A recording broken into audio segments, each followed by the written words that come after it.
అలా అనిపించినాయి. సందీప్ కిషన్ అన్ని రొమాంటిక్ సీన్లు ఈ సినిమాలు ఏం లేవు. మరి బేబీమా అన్నారు, పగిలి అన్నారు, ఏదో పాటలు అవి. ఓకే. అంటే ఫస్ట్ పాటలు తప్ప. ఒక ఇన్స్టాగ్రామ్లో ఒక రీల్ వదిలేరు కదా, ఇలా హక్ చేసుకుని. యాక్చువల్లీ నువ్వు మేము నిజంగానే మీరిద్దరు గాట్ ఎంగేజ్డ్ అనుకున్నాం సడన్గా చూసి. అది నువ్వు కాబట్టి అనుకున్నావు. బట్ జనరల్గా చూసావంటే మిగతా సినిమాలతో కంపేర్ చేస్తే ఒక హగ్గు ఆ బుగ్గ మీద ముద్ద అనేది మోస్ట్ లీస్ట్ బేసిక్ రొమాన్స్. అవునా కదా, హై స్కూల్ రొమాన్స్ అది. సో ఈ సినిమాలో ఆ టైప్ ఉంటుంది తప్ప I think more than that మా అయితే టైమింగ్ చాలా బాగా కుదిరింది. ఇన్ సాంగ్స్ కానీ ఇన్ ది సీన్స్ కానీ it came out very well. Trinatha Rao గారు, గురుగారు మీరు నార్మల్గా ఏదో మాట్లాడితే చాలా వైరల్ అయింది, 2 నెలలు ఊగింది సోషల్ మీడియాలో. సో 100 కోట్లు ఫిలిం తీసిన తర్వాతలా నేను 1000 కోట్లు కొట్టాలనుకునే డైరెక్టర్లను చూశాను, కానీ సందీప్ కిషన్ని చూస్ చేసుకోవడానికి రీజన్ ఏంటి? అండ్ ఆయన మీ దగ్గరికి అప్రోచ్ అయ్యారా వచ్చి, లేదంటే మీరు ఆయనకి వెళ్ళి అప్రోచ్ అయ్యారా? 100 కోట్ల కన్నా ముందే ఇప్పుడు 7 years నుంచే మీ ఇద్దరం అనుకుంటుంది సినిమా చేద్దామని. ఇప్పుడు సడన్గా అలా స్క్రిప్ట్ సెట్ అయింది, స్టార్ట్ చేస్తాం అంతే. ఓకే. అంటే సందీప్ అన్న, నేను నిజంగా మీ వర్క్కి నేను చాలా పెద్ద ఫ్యాన్ని. మీకంటే మీ వర్క్ అంటే నాకు ఇష్టం. ఎందుకు తెలుసా, మీరు చాలామంది లెజెండరీ అండ్ ఎక్స్ట్రాడినరీ ఫిల్మ్ మేకర్స్ని మీరు డెలివర్ చేశారు ఇండస్ట్రీ, ఇలా వదిలేశారు, ఇసిరేశారు అనమాట. అలాగేం చేయలేదు, సరదాగా కలిసి పని చేసాం, ఫ్రెండ్స్ ఉన్నాం. సో అంటే మీ అదృష్టమో లేదంటే దురదృష్టమో తెలీదు, మీతో వర్క్ చేసినప్పుడు వాళ్ళు నార్మల్గా ఉంటున్నారు, మీతో చేసిన తర్వాత వాళ్ళు చాలా పెద్ద స్టార్స్ అయిపోతున్నారు. సో అలాంటి లెజెండ్స్తో ఇప్పుడు ఎల్సీయూ ఉంది, లోకేష్ కనకరాజన్, అలాంటి డైరెక్టర్స్ చాలామంది ఉన్నారు లెక్కేసుకుంటే. సో ఎల్సీయూలో మీరు లేకపోవడానికి రీజన్ ఏంటి? లేదంటే మీరు స్టాండ్ అలోన్ ఫిలిం ఏమైనా ప్లాన్ చేశారా మీరిద్దరు? ఎల్సీ బేసిక్లీ ఏంటంటే ఇప్పుడు ఫర్ ఎగ్జాంపుల్ వీళ్ళిద్దరూ నాకు బాగా క్లోజు. ప్రసన్న నాకు ఇంచుమించుగా తన ఫస్ట్ సినిమా నుంచి బాగా క్లోజ్ నాకు. మేము ఎప్పుడు కలిసి పని చేయాలనుకున్నాను తప్ప ఈ సినిమా నాతో చేయాలన్న మాట ఎప్పుడు ఆ థాట్ ప్రాసెస్లోకి వచ్చింది లేదు. నెక్స్ట్ సమ్వేర్ లోకేష్కి ఉన్నది కానీ నాకు అనిపించింది కానీ కూడా ఏంటంటే, మేము మళ్ళీ కలిసి పని చేసినప్పుడు అది అంత స్పెషల్ అవ్వాలి. ఏదో యూనివర్స్లో ఉండాలి కదా అని ఒక సీన్లా కాకుండా, ఒక తన మనసులో కూడా ఏంటంటే మళ్ళీ సందీప్ నేను we already discuss something, we are working on something together, తొందరలో చెప్తారు బయటికి. But his whole point is that మళ్ళీ బెస్ట్ అవ్వాలి, నీ బెస్ట్ అవ్వాలి, నేను ఇచ్చిన బెస్ట్ అవ్వాలి అని ఉద్దేశం తందని. And I think he has done something like that for me now. ఎందుకు మజాకా అంటే, నేను చాలా కాన్షియస్గా ఒక తెలుగు మసాలా ఫ్యామిలీ ఎంటర్టైనర్ చేయాలనుకున్నా. నాకు గత 4 సినిమాలు బ్యార్ బేసిక్లో రంగులే 4 సీరియస్ రంగులే ఉన్నాయి. ఏంటి, సెపియా, రెడ్, బ్రౌను లేదా బ్లాక్ టోను కదా, బ్లడ్ ఉంటుంది లేదా డస్ట్ ఉంటుంది. నాకు సడన్గా ఏం రియలైజ్ అంటే, గత 6 సంవత్సరాల్లోనే ఒక కొత్త జనరేషన్ ఆఫ్ ఫిల్మ్ వ్యూవర్సే మళ్ళీ వేకప్ అవుతున్నారు కదా. వాళ్ళకి నేను ఉండే మెమరీ అన్ని సిరీస్ సినిమాల్లోనే ఉండే. సో ఐ ఫెల్ట్ ప్రాబబ్లీ నాకు నా పర్సనల్ లైఫ్కి కూడా కాస్త ప్రశాంతమైన వాతావరణంలో సినిమా ఒకటి చేయాలి, అంత ఫిజికల్ హెక్టిసిటీ లేకుండా అనుకున్నా. And I felt as an actor also it is very important అప్పుడప్పుడు ఒక క్యూట్, స్వీట్, హ్యాపీ ఫిల్మ్, ప్లెజెంట్గా సినిమా చేయడం చాలా ముఖ్యమని నేను నమ్మాను. నా అదృష్టం వీళ్ళిద్దరూ నాకు ఈ సినిమా కుదిరారు. ఎప్పటి నుంచో ప్రయత్నిస్తే అది ఇవాళ వాళ్ళు 4 హిట్లు ఇచ్చిన తర్వాత వాళ్ళ బెస్ట్ డేలో నాకు కుదరడం, I'm actually very blessed for it. శివరాత్రికి రెడీగా ఉన్నాం చూడటానికి, తొందరగా వదిలేస్తే బ్రేక్ ఇస్తాం. సో రేపు ఈవినింగ్ వచ్చేస్తుంది. సో ప్రసన్న గారు, మీరు ఎప్పుడు డైరెక్టర్ అవుతున్నారు అంటే టైం వచ్చినప్పుడు, అదే ఎప్పుడు వస్తుంది అని వచ్చినప్పుడు మీకు చెప్పకుండా చేయం కదన్న. వెయిటింగ్ అండి. Thank you. I'm happy for your people star tag అన్న, you totally deserve it. How sweet, thank you. Screen మీద మీతో పాటు 2 హీరోయిన్స్ ఉన్నప్పుడు బ్లాక్ బస్టర్ కొడుతున్నారు. Thank you sweet. మజాక్ కూడా బ్లాక్ బస్టర్ అవుతుందని మనస్ఫూర్తిగా కోరుకుంటున్నాను. ఆల్ ది బెస్ట్ అన్న. Sweet of you brother, thank you. First of all congrats అన్న.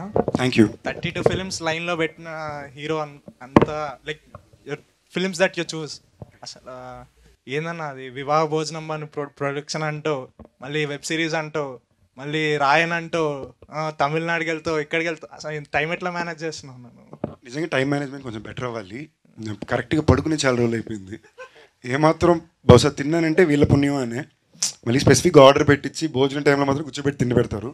కానీ 4 గంటలు 5 గంటల మార్నింగ్ వరకు కొడతారు, మళ్ళీ 10 గంటలకు వెనక్కి పిలిచేస్తారు. సో ఫుడ్ బాగా పెట్టి బాగా గుడి చాకరీ చేయించారు 2 నెలలు. అండ్ ఆనెస్ట్లీ స్పీకింగ్ వీళ్ళిద్దరు కాకుండా ఇంకెవరితో అయినా కూడా చాలా టఫ్ అయ్యేది.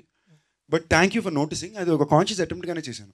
బికాజ్ ఒకటి, ఎప్పుడు ఆ మూమెంట్కి నేను ఏం బెస్ట్ చేసి నా ఐడెంటిటీలోనే నేను మెయింటైన్ అవ్వచ్చు అని ఎప్పుడు అడాప్ట్ చేసుకుంటూనే వచ్చా. అండ్ నాకు ఇష్టం ప్రొడ్యూస్ చేయాలని. ప్రొడ్యూస్ చేయాలంటే నాతో ప్రొడ్యూస్ చేసుకోవడం కాదు, విత్ అదర్ పీపుల్ ప్రొడ్యూస్ చేయాలని కోరిక నాకు చాలా ఎక్కువ ఉంది, చాలా ఇష్టం కూడా. ఆ వేళ నాకు ఇంకా ఫాస్ట్ కుదిరింది. Surprisingly today it's become even more difficult time for production. But తప్పకుండా ఈ సంవత్సరం సినిమా 2 సినిమాలు ప్రొడ్యూస్ చేయాలని ఇంటెంట్ అయితే ఉంది. So I'm glad you guys notice. It's all because I like cinema. నాకు సినిమా అంటే ఇష్టం, నాకు అది ఎంజాయ్ చేసి చేసే పని. ఇప్పుడు వెంకటాద్రి ఎక్స్ప్రెస్కి ప్రీక్వెల్ చేసినా నమ్మేటట్టుగా అట్లా మెయింటైన్ చేస్తున్నారు. జిమ్ కూడా టైం కూడా ఉంటుంది అన్న. నిజంగా చెప్తున్నా, అమ్మతోడు నాకు మీరు అంటున్నారంటే థ్యాంక్ యూ. ఏం చేస్తున్నాను తెలియట్లేదు. జిమ్కి వెళ్ళి కూడా 2 నెలలు అయింది, వీళ్ళు వాయిస్తున్నారు నన్ను. ఓకేనా, అందరూ సన్నగా అయిపోయానంటే అవును, జిమ్కి కూడా వెళ్ళట్లేదు, తిండి లేదు జిమ్ లేదనేసరికి. బట్ టచ్ వుడ్, అదేదో thankfully I'm still managing. Hopefully I will do for a few more years. మా కజిన్స్లో రిలేటివ్స్లో విమెన్ లైక్ లేడీస్ సైడ్ నీకు పెద్ద ఫ్యాన్ ఫాలోయింగ్ ఉందన్న. Thank you. ఈరోజు నేను వికీపీడియాలో ఏజ్ అని కొట్టి నేను వికీపీడియా రాంగ్ ఇది నేను గట్టి చెప్పదు ఏజ్ బయటికి. నేను ఎడిట్ చేసి 25-26 వేస్తే అప్పుడు మ్యాచ్ అవుతుంది అన్నట్టున్నాను. How sweet, thank you brother. నాకు ఇందాక ఆఫీస్లో మా ఫ్రెండ్ ఒక ఆవిడ అంటున్నారు అనమాట, 24-25 ఏళ్ళకి రావాల్సింది నీకు ఇప్పుడు వస్తుంది ఆన్లైన్లోని. But I'm just very thankful. I'm glad Gen Zs are liking me. I'm like wow. ఈ మధ్య మీమ్స్ లో సందీప్ కిషన్ కి పెళ్లి అయిపోయింది అని కూడా ఉంది. పెళ్లి ఎప్పుడు అన్న తెలియట్లేదే. కరెక్ట్ ఎవరు తగలట్లా, తగిలితే చేసుకుంటా, తగిలిన వాళ్ళు ఒప్పుకోవట్లే, ఏం చేద్దాం. ప్రాజెక్ట్ జెడ్ అనేది one of my favourite film. దానికి what's going on? Very complicated brother. We're trying to, అది చాలా complicated scenario. We're trying to get it done in a specific way. Okay, we're still figuring it out. whatever, please do it anna. Like it's one of my favorite film and I'm sure it will work now. Like it came way before it should have come. Like thank you. ఆ రోజు అది చేసినప్పుడు కూడా అదే చెప్తున్నా కదా, ఆ టైంలో నాకు ఒక బేసిక్ సినిమా ఎలాంటి కథ ఎంచుకోవాలి, ఇలాంటి కథ నేను చేయాలి, this should be my identity అని ఒక పాయింట్ వరకు నాకు అర్థమైంది తప్ప దీన్ని ఎలా రిలీజ్ చేయాలి, దీన్ని ఎలా ప్రమోట్ చేయాలి, వీటి మీద పెద్ద నాలెడ్జ్ ఉండేది కాదు.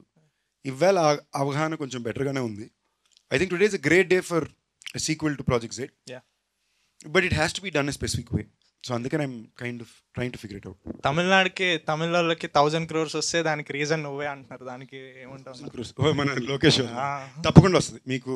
నెక్స్ట్ నేను కూలీలో ఇంచుమించు 45 నిమిషాలు చూశాను. ఉన్నావు అన్నాను. లేను, నా సినిమాలో నేను లేను, ఫ్రెండ్ కాబట్టి వెళ్ళాను. నమ్మచ్చా? పక్క 200% ఒక్క ఫ్రేమ్లో కూడా నేను ఉన్నాను. ఎల్సీయూలో అయితే ఇప్పుడు దాకా లేను. But I'm working on something with him, but I can't talk about it now. అది ఎల్సీలోకి వస్తుందా తెలియదు. ఎల్సీయూలో ఉంటున్న సందీప్ కిషన్ తమ్నెయిల్ నేను అనకపోయినా వేసుకోవడానికి తమ్నెయిల్ పెద్ద ఇబ్బంది లేదు. కానీ ఈ మధ్యన మా మమ్మీ సడన్గా ర్యాండమ్ తమ్నెయిల్ చూసి నాకు ఫార్వర్డ్ చేస్తున్నారు, ఇవన్నీ నువ్వు పట్టించుకోక దయచేసి చూడక అని చెప్పి పెడుతున్నా. ఆల్ ద బెస్ట్ అన్న. Thank you brother. అన్న, హలో, హాయ్. రావు రమేష్ గారి ప్లేస్లో చిరంజీవి గారిని అడిగారంటగా ఈ మూవీకి. రావు నిజమేనా లేకపోతే రూమర్? అస్సలు అదే చెప్తున్నా, పదాలు వేసి దాన్ని బట్టి ఉంటుంది. రావు రమేష్ గారి ప్లేస్లో చిరంజీవి గారిని అడగల. ఈ కథని వేరే డ్రాఫ్ట్ తోటి చిరంజీవి గారు అప్పట్లో చేయాలనుకున్నారు. ఓకే, ఆయన చేయట్లేదు అన్న తర్వాత ఇటు వచ్చింది. అప్పుడు డ్రాఫ్ట్ లైట్గా మారి this character became little more important and ఇక్కడ ఎవరు అన్నప్పుడు ప్యారలల్ లీడ్ కింద రావు రమేష్ గారు. ఇదే జరిగింది. ఆయన అమ్మో అంత ధైర్యం మాకు లేదు. ఓకే అన్న, all the best. Thank you.